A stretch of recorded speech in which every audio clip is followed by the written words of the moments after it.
So for your patients that are inpatient in the hospital, you're going to see underneath them a draw sheet, okay? Usually there's a chuck pad and a draw sheet.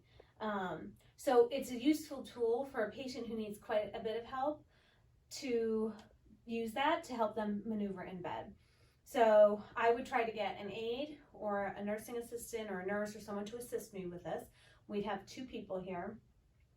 And depending on the ability level of your patient. So if he's able to help a fair amount, I would say, okay, Matt, what I want you to do is grab onto the bed rails. You're gonna help pull yourself up. Go ahead and bend your knees, okay?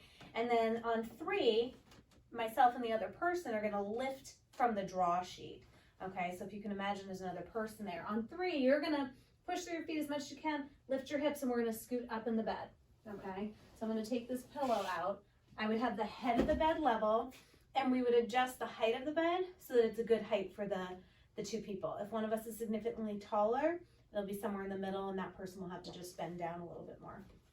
All right, so Matt, on 3, I'm lifting from the draw sheet. 1, 2, 3. Okay, good. And then you would reposition with the pillow and bring the head of the bed up. You can also use the draw sheet to help with rolling the patient who is either minimally responsive or significantly weak. So I would have the legs straight, and you're always explaining to the patient what you're doing, even if they're not responsive. So we're gonna pretend you're not responsive and like in a medically induced coma. So Matt, what I'm gonna do is we're gonna roll you on your side to help prevent your skin from breaking down, okay? So I'm gonna just bring this arm across. Good, and I'm gonna take this leg and cross it over. Okay.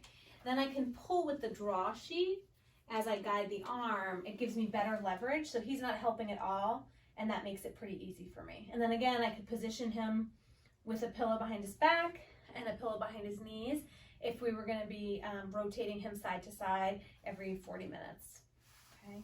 And then I could, if I was gonna transition him back, take out that pillow and then just sort of release the draw sheet and then reposition him for comfort and safety. Bed rails up.